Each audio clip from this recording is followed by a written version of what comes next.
नमस्कार दोस्तों, मैं दुर्गेश पांडे आप सभी का स्वागत करता हूं आपके अपने YouTube चैनल चैलेंजर हिस्ट्री में। दोस्तों आज हम आप लोगों के लिए इसरो के प्रीवियस ईयर के क्वेश्चन पेपर लेके आए हैं, जो कि विक्रम साराभाई अंतरिक्ष केंद्र का है, विक्रम साराभाई स्पेस सेंटर। ठीक है दोस्तों, क्वेश्चन पेपर सेट नंबर जो है हमारा बी है। और दोस्तों इसकी जो तिथि थी हमारी 2/6/2019 को हुआ था, और इसके लिए जो समय निर्धारित किया गया था 2 घंटे। कुल मिला के इसमें 80 क्वेश्चन है, 18 क्वेश्चन है, और एक क्वेश्चन जो है हमारा 4 नंबरों का है। ठीक है दोस्तों, चलिए शुरू करते हैं। दोस्तों जो पहला क्वेश्चन है, बाय थ्रेड डैश डैश के माध्यम से बनाया जा सकता है। दोस्तों जो बाहरी थ्रेड होता है, हमारी बाहरी चूड़ी होती है, पहला ऑप्शन देखो दोस्तों, दिया है टैप। टैप से तो इंटरनल थ्रेड बनते हैं। ठीक है दोस्तों, आंतरिक चूड़ी काटी जाती है, तो ये गलत है। फिर उसके बाद दूसरा ऑप्शन है हमारा डाई। डाई जो है दोस्तों इससे बनता है हमारा बाय थ्रेड। ठीक है दोस्तों, फिर ऑप्शन नंबर सी जो है लेथ मशीन, इससे भी बनता है दोस्तों। और ऑप्शन नंबर डी जो है आलापदीज, तो इसमें ए जो है इससे नहीं कर सकता, इसलिए आलापदीज नहीं होगा। ठीक है दोस्तों, अब इसमें सी भी सही है, डी भी सही है। ठीक है दोस्तों, तो दोस्तों इसमें हमें सही क्वेश्चन जो है इसका सही आंसर क्या होगा, तो उसके लिए दोस्तों ये देखो, जो लेथ मशीन होती है दोस्तों, इससे इंटरनल और एक्सटर्नल थ्रेड दोनों कटते हैं, आंतरिक और बाहरी थ्रेड। लेकिन टैप डाई जो होता है दोस्तों, इससे क्या कहते हैं, केवल बाहरी थ्रेड काटा जाए, इसलिए हम बी नंबर ऑप्शन को सही मानेंगे। ठीक है दोस्तों, क्वेश्चन नंबर 2 पे चलते हैं। लेथ पर शंकुवर्तन को डैश डैश द्वारा उत्पन्न किया जा सकता है।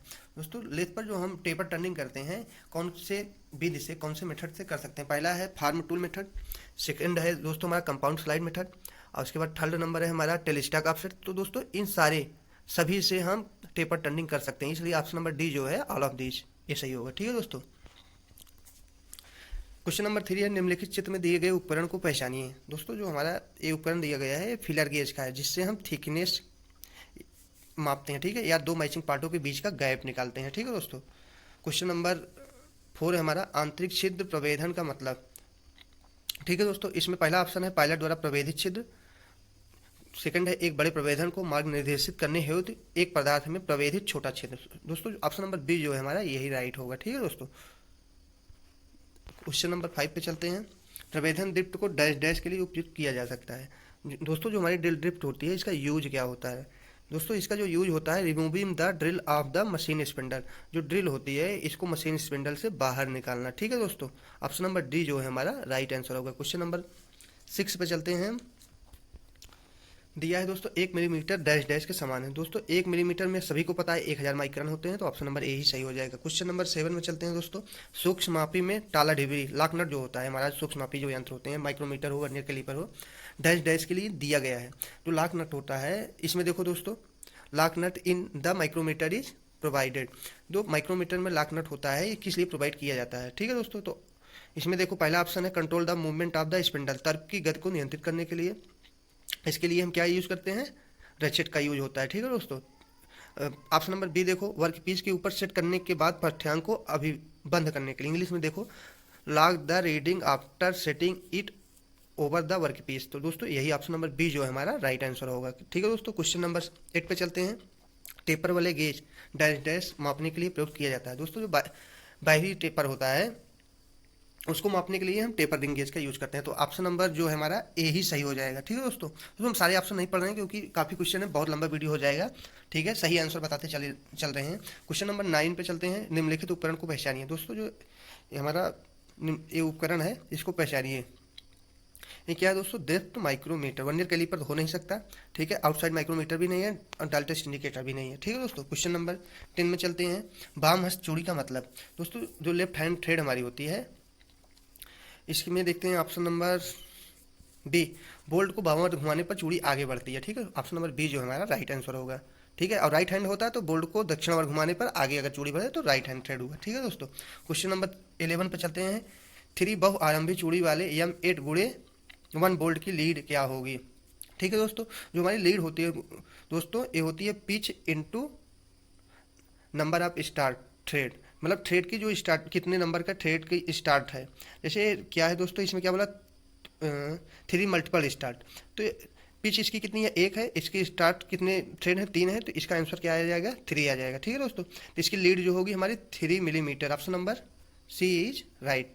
ठीक है दोस्तों, चलिए नेक्स्ट क्वेश्चन पे चलते हैं। क्वेश्चन नंबर 12 है हमारा, उत्तम तार आकार वह है जिसे चूड़ी खांचे में जब रखा जाए तो वह डैश डैश के संपर्क में आएगी। Best wire size is the one which when place in the thread group will make contact at. दोस्तों उत्तम तार मतलब जो है हमारा बेस्ट वायर साइज जो होता है, एक होता क्या है ये पूछा जा रहा है, जब हम किसी थ्रेड के वायर ब्रीथ के माध्यम से उसकी पिच वगैरह निकालते हैं, डाया निकालते हैं, ठीक है, 3 wire breath to wire breath से, तो उसमें इसका यूज होता है। तो दोस्तों इसको मतलब जब हम मापते हैं तो वही उत्तम तार होगा जिसे चूड़ी खांचों में जब रखा जाए तो वह पिच व्यास या पिच डायामीटर के संपर्क में आ जाए। तो ऑप्शन नंबर सी जो है हमारा राइट आंसर होगा। क्वेश्चन नंबर 13 में चलते हैं। प्रवेधन में भरण दर डैश डैश पे निर्भर करती है।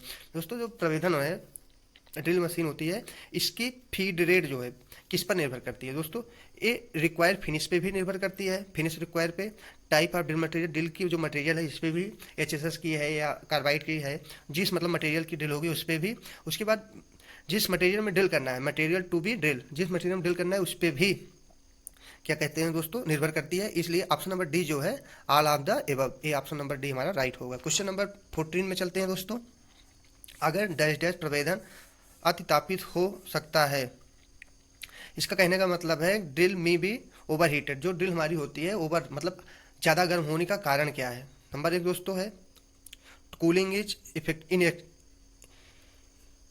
इनएफेक्टिव, ठीक है दोस्तों, मतलब कि शीतलन अप्रभावी रहा हो तो, इन इफेक्टिव मतलब जो जिसका प्रभाव न रहा हो तब भी दोस्तों। कुछ ऑप्शन नंबर बी है ड्रिल इज नॉट शार्प, अगर ड्रिल के जो एज हैं वो शार्प नहीं होंगे, तेज नहीं होंगे तब भी गर्म होगा, ये भी सही है। क्वेश्चन नंबर सी है स्पर्शी कोण क्लियरेंस एंगल इज इनकरेक्ट, अगर इसका क्लियरेंस एंगल इनकरेक्ट है, गलत है, तब भी हमारी ड्रिल जो है हीट करेगी, गर्म होगी, ठीक है दोस्तों। इसलिए इसका भी ऑप्शन नंबर डी जो है ऑल ऑफ द एबव ये सही होगा, ठीक है दोस्तों। क्वेश्चन नंबर 15 में चलते हैं दोस्तों। इसमें दिया गया अगर tan 2x minus √3 equal to 0 तो x का मान क्या होगा, ठीक है दोस्तों।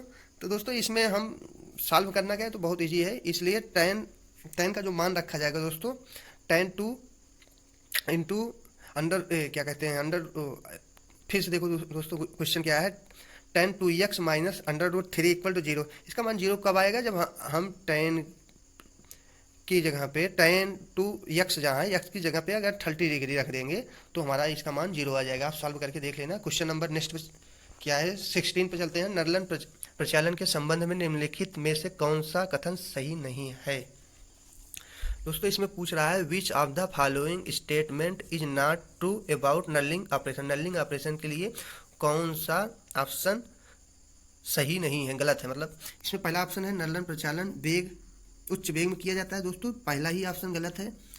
एक ही ऑप्शन की बात कर रहा है तो यही हमारा सही हो जाएगा, ठीक है दोस्तों। तो ऑप्शन नंबर ए जो है यही सही माना जाएगा, यही हमारी क्या कहते हैं नर्लिंग जो की जाती है उसके लिए गलत स्टेटमेंट है, क्योंकि इसके लिए क्या रखा जाता है स्पीड जो है स्लो रखी जाती है, ठीक है दोस्तों। तो इसमें क्या बोला है हाई, तो यही हमारा सही हो जाएगा, ठीक है। फिर क्वेश्चन नंबर हम 17 में चलते हैं दोस्तों। दोस्तों नेक्स्ट क्वेश्चन है हमारा हस्त रीमर को छिद्र में डैश डैश के द्वारा ले जाया जाता है। दोस्तों जो हैंड रीमर होता है इससे हम कैसे पहचानते हैं, तो इसमें जो लॉन्ग टेपर लीड होती है, इसकी जो टेपर लीड होती है वो बड़ी होती है, लंबी होती है, ठीक है। तो इसे छिद्र में ले जाने के लिए हम सबसे पहले क्या करेंगे, इसकी टेपर लीड को ही डालेंगे, ठीक है। तो लॉन्ग टेपर लीड के माध्यम से ही ले जाया जाता है रीमर को, ठीक है। तो ऑप्शन नंबर हमारा क्या है दोस्तों इसमें बी इज राइट आंसर होगा, लॉन्ग टेपर लीड, ठीक है दोस्तों। नेक्स्ट क्वेश्चन पे चलते हैं। टेल स्टॉक को ऑफसेट करते हुए टेपर के वर्तन का सिद्धांत डैश डैश है, ठीक है दोस्तों। इसमें हम राइट आंसर बता देते हैं, बहुत बड़ा क्वेश्चन है, पढ़ना पड़ेगा बहुत ज़्यादा, ठीक है दोस्तों। तो इसमें पहला ही ऑप्शन हमारा सही है, जॉब अक्ष को लेथ अक्ष की सीध में न रखकर टूल को लेथ अक्ष के समांतर संचालित किया जाता है दोस्तों। जो टेल स्टॉक ऑफसेट होता है, देखिए दोस्तों जैसे ये हमारा चक है, चक में हम कोई जॉब बांधे हुए हैं, यहाँ पे टेल स्टॉक है दोस्तों, ठीक है दोस्तों, ये टेल स्टॉक है।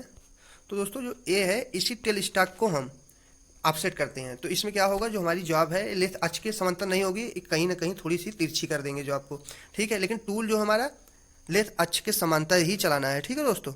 तो यही इसलिए ऑप्शन नंबर ए जो है हमारा राइट है, क्योंकि इसमें क्या पूछा टेल स्टॉक ऑफसेट बिट से, तो ऑप्शन नंबर ए जो हमारा राइट आंसर होगा। क्वेश्चन नंबर 19 में चलते हैं दोस्तों।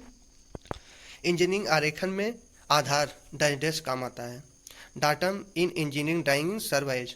दोस्तों वस्तु की ज्यामिति परिभाषित करने के लिए ही जो संदर्भ लेते हैं इसमें reference in defining the geometry of the object, वस्तु की ज्यामिति परिभाषित करने के संदर्भ में, ठीक है दोस्तों, इंजीनियरिंग आरेखन में आधार डैश डैश के काम आता है वस्तु की ज्यामिति परिभाषित करने में। ठीक है, ऑप्शन नंबर ए इसमें भी सही होगा। क्वेश्चन नंबर 20 में चलते हैं दोस्तों।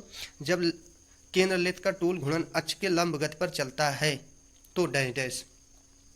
ठीक है दोस्तों, इसमें क्या बोला है दोस्तों, जैसे हमारा ये जॉब है, ठीक है दोस्तों, कोई गोल हमारी रॉड लगी हुई है लेथ चक में, ठीक है दोस्तों, तो इसमें पूछ रहा है जब हमारी ये घूर्णन अक्ष है इसी पे हमारा राउंड कर रहा है, ठीक है, इसी के हिसाब से जॉब राउंड कर रहा है। ठीक है दोस्तों, इसमें ये पूछ रहा है जब टूल, हमारा टूल मान लो ए है, ठीक है, जब टूल जो है घूर्णन अक्ष के लंबवत, इस अक्ष से नहीं इसके लंब रूप में अगर चले, ठीक है दोस्तों, तब कौन सी सतह का निर्माण होगा। तो दोस्तों इससे आप लोग को पता है कि फ्लैट सतह बनती है जो फेसिंग करते हैं, इसमें कोई सर्कुलर सतह बनती नहीं, तो इसलिए ऑप्शन में चलते हैं वह एक बेलनाकार पृष्ठ का उत्पन्न करेगा, बेलनाकार पृष्ठ उत्पन्न करेगा। दोस्तों ये गलत है। ऑप्शन नंबर बी है वह एक सपाट पृष्ठ उत्पन्न करेगा। दोस्तों हाँ, ऑप्शन नंबर बी ही सही हो जाएगा। ठीक है दोस्तों, नेक्स्ट क्वेश्चन में चलते हैं। 21 निम्नलिखित में से कौन संयोजक सेट का भाग नहीं है। Which one of the following is not part of combination set. दोस्तों जो कॉम्बिनेशन सेट होता है उसमें प्रोटेक्टर हेड भी हमारा पाया जाता है, सेंटर हेड भी पाया जाता है, स्क्वायर हेड भी पाया जाता है। ये टेल हेड जो होता है उसमें नहीं पाया जाता है, कहीं टेल हेड मैंने सुना नहीं है, होता भी नहीं। ठीक है, ऑप्शन नंबर बी जो है हमारा राइट आंसर होगा। ठीक है दोस्तों, नेक्स्ट क्वेश्चन में चलते हैं। क्वेश्चन नंबर 22 है, निम्नलिखित में से कौन चूड़ी के व्यास का पता लगाने का एक प्रभावी तरीका नहीं है। ठीक है दोस्तों, चूड़ी का व्यास का पता लगाने के लिए कौन सा प्रभावी तरीका नहीं है। नंबर 1 है थ्रेड माइक्रोमीटर, होता है दोस्तों इससे भी। 3 वायर मेथड इससे भी होता है।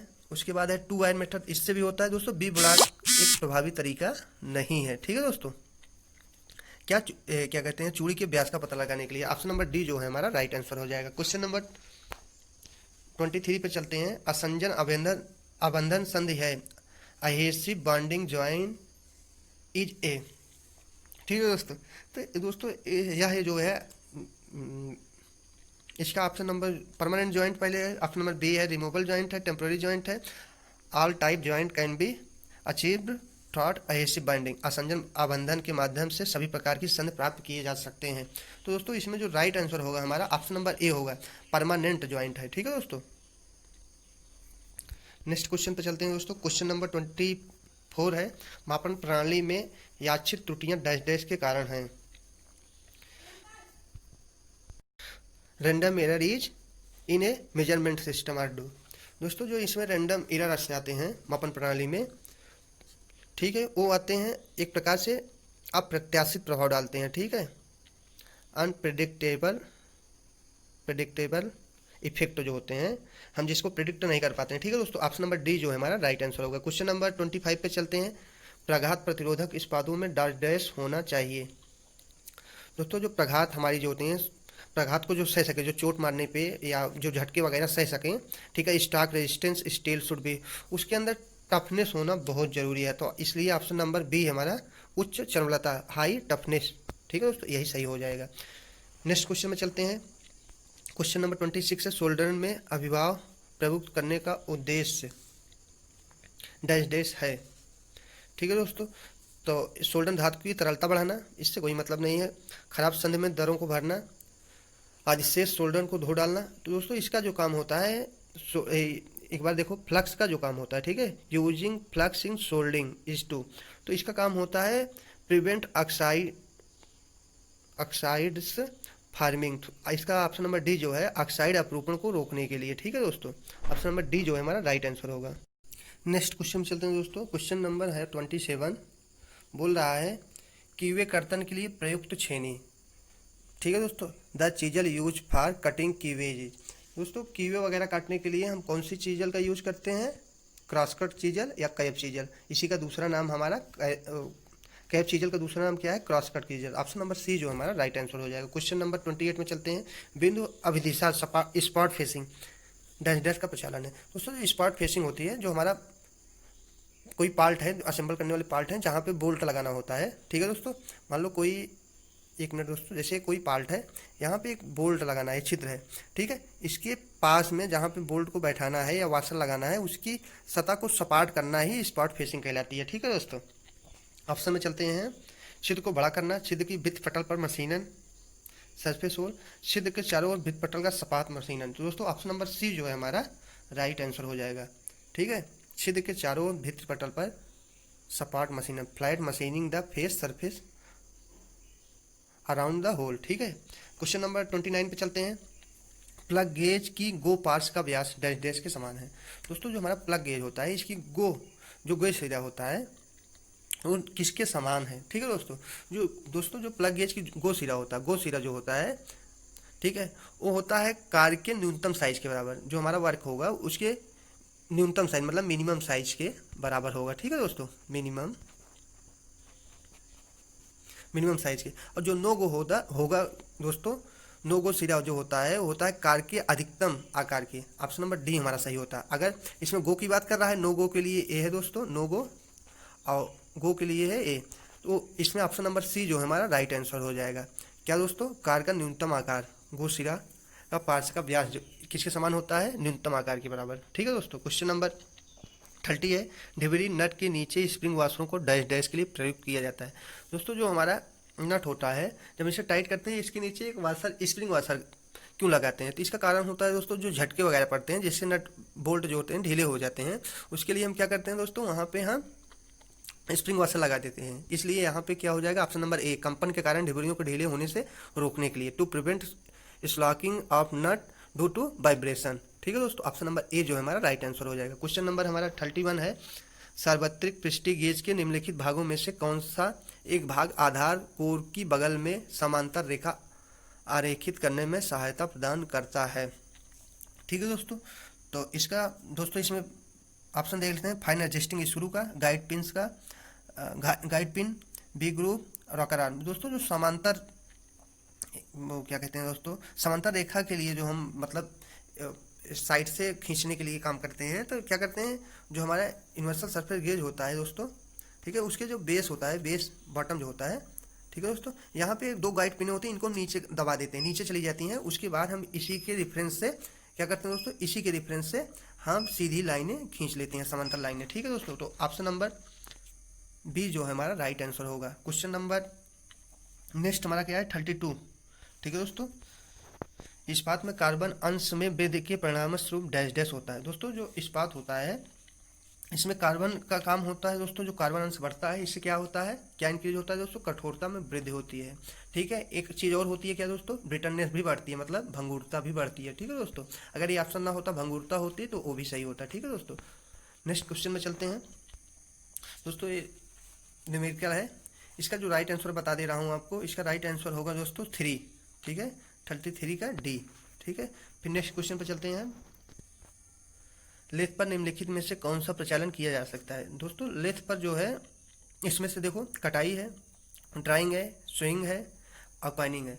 दोस्तों लेथ पे जो काम होता है हमारा, स्पिनिंग का काम होता है। ठीक है, एक स्पिनिंग भी लेथ पे क्रिया की जाती है। ठीक है, तो इसलिए ऑप्शन नंबर ए जो है हमारा राइट आंसर होगा। क्वेश्चन नंबर 35 पे चलते हैं। ज्या बार का आकार उसके डैश डैश से निर्दिष्ट किया जाता है। दोस्तों जो हमारा साइन बार होता है, उसके दोनों जो रोलर्स होते हैं, सेंटर डिस्टेंस बिटवीन 2 रोलर्स, जो रोलर होते हैं उनकी सेंटर से दूसरे रोलर के, एक रोलर से दूसरे रोलर के सेंटर के बीच की दूरी जो होती है, उसी से हम साइन बार के साइज को निर्दिष्ट करते हैं। ठीक है दोस्तों, क्वेश्चन ऑप्शन नंबर बी जो है हमारा राइट आंसर होगा। क्वेश्चन नंबर हमारा नेक्स्ट है। माप विज्ञान अनुभाग में मानक तापमान डैश डैश केल्विन पर गेजों को रखा जाता है। दोस्तों जो हम अगर डिग्री सेल्सियस में बात किया जाए, तो हम जो मापक उपकरण या जो भी रखते हैं, इंस्ट्रूमेंट वगैरह, ठीक है दोस्तों, स्टैंडर्ड रूम में उसका टेम्परेचर जो होता है 20 डिग्री सेल्सियस होता है। ठीक है दोस्तों, अगर इसमें केल्विन की बात कर रहा है दोस्तों, केल्विन जो होता है, केल्विन बदलने के लिए क्या करेंगे दोस्तों, डिग्री सेल्सियस में 273 जोड़ देते हैं, 20 + 273, तो दोस्तों क्या आ जाएगा, 293। तो इसमें ऑप्शन नंबर बी जो है दोस्तों, ये हमारा राइट आंसर होगा।